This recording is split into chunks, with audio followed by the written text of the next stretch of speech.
श्री शिवाय नमस्तुभ्यम दोस्तों, महाशिवरात्रि की आपको बहुत बहुत शुभकामनाएं। आइए सुनते हैं महाशिवरात्रि व्रत कथा। शिव पुराण के अनुसार एक समय चित्रभानु नामक शिकारी शिकार करके अपने परिवार का पालन पोषण करता था। उस पर साहूकार का कर्ज था।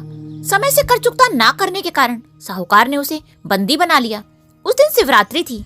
दिन भर भूखे प्यासे रहते हुए उसने भगवान शिव का स्मरण किया और वह दिन गुजर गया। शाम को साहूकार ने उसे कर चुकाने के लिए एक और दिन का समय दिया और चित्रभानु को छोड़ दिया। तब चित्रभानु भूख प्यास से व्याकुल होकर जंगल में शिकार खोजने लगा। देखते देखते शाम और फिर रात हो गई।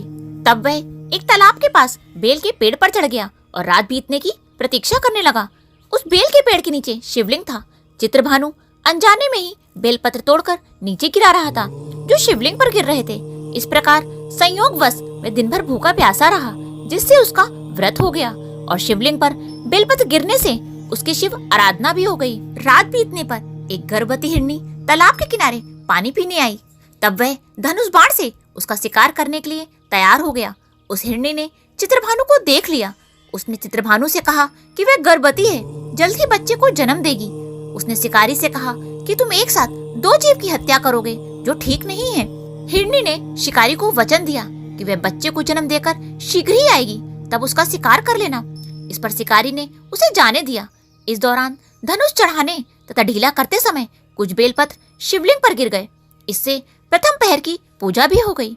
कुछ समय के बाद एक और हिरनी वहां से जा रही थी। तब शिकारी खुश होकर उसके शिकार के लिए तैयार हो गया। तब हिरनी ने उसे निवेदन किया कि हे शिकारी, मैं कामातुर विरहिणी हूँ, अपने प्रिय की खोज में भटक रही हूँ। मैं अपने पति से मिलकर शीघ्र ही तुम्हारे पास आ जाऊंगी। तब शिकारी ने उसे जाने दिया। चित्रभानु शिकार न कर पाने से बहुत चिंतित था। रात्रि का आखिरी पहर बीत रहा था। इस बार भी कुछ बेलपत्र टूटकर शिवलिंग पर जा गिरे, जिससे दूसरे पहर की पूजा भी हो गई। तभी एक दूसरी हिरनी बच्चे के साथ वहां से जा रही थी। तब चित्रभानु ने उसका शिकार करने का निर्णय कर लिया। तब हिरनी ने उससे कहा, हे शिकारी, मैं इन बच्चों को इनके पिता के हवाले करके लौट आऊंगी। इस समय मुझे मत मारो।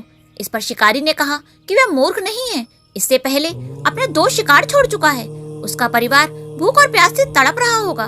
तब हिरनी ने कहा, मेरा विश्वास करो, मैं इन्हें इनके पिता के पास छोड़कर तुरंत लौटने की प्रतिज्ञा करती हूँ। ऐसा करते करते सुबह हो गई और अनजाने में ही शिकारी की शिवरात्रि पूजा भी हो गई। उपवास और रात्रि जागरण भी हो गया। इसी बीच एक हिरण वहां से जा रहा था। तब शिकारी ने इसका शिकार करने का निश्चय कर लिया।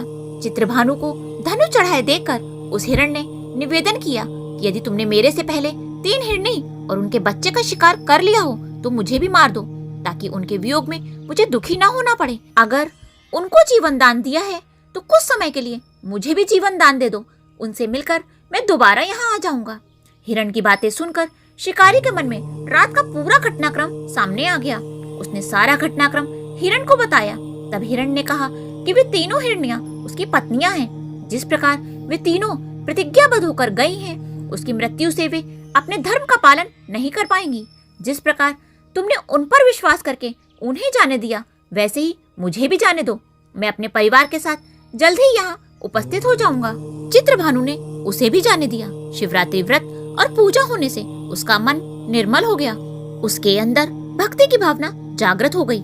कुछ समय बाद वह हिरण अपने दिए हुए वचन के अनुसार अपने परिवार के साथ शिकारी के सामने उपस्थित हो गया।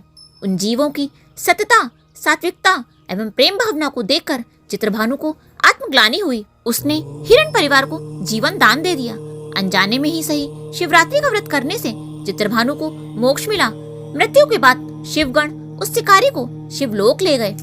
इसी प्रकार जो भी व्यक्ति शिवरात्रि व्रत का श्रद्धा पूर्वक पालन करता है, वह कथा का श्रवण करता है, उसे भोलेनाथ की कृपा से मोक्ष की प्राप्ति होती है। बोलो शिव शंकर भगवान माता पार्वती की जय।